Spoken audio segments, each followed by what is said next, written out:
আসসালামু আলাইকুম, কেমন আছেন? আপনার সাথে আরেকদিন আমি কথা বলছিলাম এই জঙ্গলে বৈশা। এখন আপনার শরীরের অবস্থা কেমন?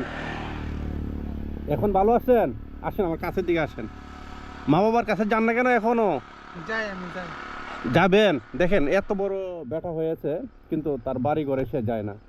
আসলে আমি অবাক হয়ে যাই। আপনাকে যদি আমি বাড়িতে দিয়ে আসি আপনি যাবেন? আমি বাড়ি গেছি, যাই চলে আসেন। আমি ওনাদের মা বাবার দৃষ্টি আকর্ষণ করব যেন তার সন্তানকে অতি শীঘ্রই নিয়ে যায়। উনি ওই রাস্তাতে সবসময় চলাফেরা করে, কিন্তু তাকে বলে যে আমি মা বাবার কাছে গিয়েছিলাম, কিন্তু আসলে দেখেন এত বড় বেটা হওয়ার পর এখনো পর্যন্ত যায় না। কিন্তু বাড়ির লোকেশন সে বলতে পারে সব কিছু। হ্যাঁ দেখেন মাজার আসে তাকে এলোমেলোভাবে দেখেন ওই যে শরীরে কাপড় চোপড় সব ভিজা। আমি আশা করবো আপনারা ভিডিওটা বেশি বেশি শেয়ার করবেন তার পরিবারকে খুঁজে পাওয়ার জন্য। হ্যাঁ, আর অবশ্যই তার পরিবার যদি আমার ভিডিওটা দেখে থাকেন আল্লাহর হস্তে আপনার ছেলেকে আপনারা নিয়ে যাবেন। দেখেন এত বড় একটা ব্যাটা কি অবস্থায় আছে, যুবক, টকবগে যুবক। আপনার মা বাবা নিতে আসলে আপনি যাবেন? এই যে দেখেন মিথ্যা কথা বলে ফেলছে যে মা বাবা আসেন। না না না, ঠিক আছে, যান আসেন দাদা, আসেন। শুনেন আমি কি বলি দাদা, এই আসেন। দেখেন সে আমার কথা শুনে রাগ পেয়ে গেছে। না দাদা শুনেন, আচ্ছা যাক, আপনার মা বাবা নিতে আসে। আমি আরেকদিন বলছিলেন, খুশি হয়েছি শুনিয়া। এখন সকালে কি খেয়েছেন আপনি?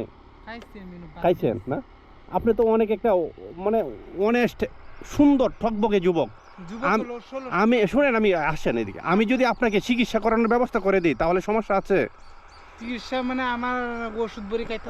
দাঁড়ান এদিকে আসেন দাদা, আসেন একটু কথা বলি। আপনার সাথে কথা বলতে আমার ভালো লাগে।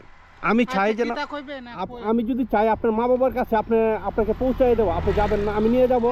এদিকে আসেন, শুনেন, আপনারা ভিডিওটা বেশি বেশি শেয়ার করে দিবেন তার মা বাবার কাছে যাওয়ার জন্য। দেখেন আমার কথাই সে শুনতে রাজি না। সে বলে যে মাথায় সমস্যা। এই আসলে কিন্তু সে ভালো মানুষ। হ্যাঁ সে অনেক ভালো মানুষ। আমি চাই যেন তার মা বাবার কাছে সে চলে যাও। হ্যাঁ আমার কথাই শুনতে রাজি না, সে চলে যাওয়ার জন্য একেবারে উঠে পড়ে লাগছে।